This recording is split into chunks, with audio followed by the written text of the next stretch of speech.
Assalamualaikum warahmatullahi wabarakatuh. Bapak Ibu guru honorer baik negeri maupun swasta dimanapun berada. Pada kesempatan video kali ini, admin akan menjawab beberapa pertanyaan di kolom komentar terkait dengan syarat pegawai non-ASN yang disasar pendataan honorer. Berikut videonya. Berdasarkan surat edaran nomor B garis miring ISII spasi IM spasi SM titik 01 titik 00 garis miring 2022, ada 5 syarat pegawai non-ASN yang disasar pendataan honorer. Adapun pendataan honorer hanya untuk pegawai non-ASN yang memiliki 5 kriteria atau syarat ini, yaitu yang pertama, berstatus tenaga honorer K2 yang terdaftar dalam database BKN dan pegawai non-ASN yang telah bekerja pada instansi pemerintah. Ya, cukup jelas ya Bapak Ibu. Yang pertama adalah honorer K2. Ya. Kemudian pegawai non-ASN yang bekerja pada instansi pemerintah. Bekerja pada instansi pemerintah Bapak Ibu ya.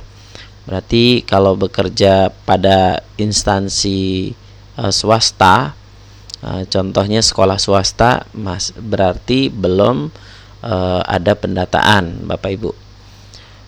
Kemudian yang kedua, mendapatkan honor atau honorarium dengan mekanisme pembayaran langsung.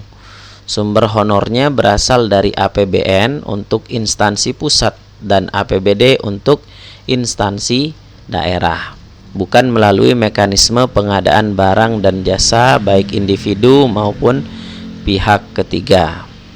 Jadi cukup jelas Bapak Ibu, honornya berasal dari APBN dan APBD, berarti ini instansi pemerintah ya Bapak Ibu. Kemudian syarat yang ketiga, yaitu diangkat paling rendah oleh pimpinan unit kerja. Kalau di sekolah berarti kepala sekolah. Yang keempat, telah bekerja paling singkat 1 tahun pada 31 Desember 2021. Nah ini ya, telah bekerja paling singkat 1 tahun pada 31 Desember 2021. Nah, di sini juga Pak Suharmen menjelaskan ya tentang 31 Desember 2021 sebagai berikut.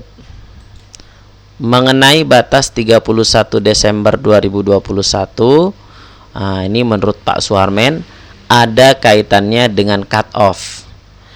Kalau honorernya bekerja setelah 31 Desember 2021, berarti dipastikan yang bersangkutan belum setahun bekerja sebagai honorer. Ya, kalau merujuk kepada keterangan Pak Suharmen ini, misalnya ini, kalau honorer bekerja setelah 31 Desember 2021, berarti dipastikan yang bersangkutan belum setahun bekerja sebagai honorer. Berarti tafsirannya kemungkinan Bapak Ibu ya, ini tafsiran saja.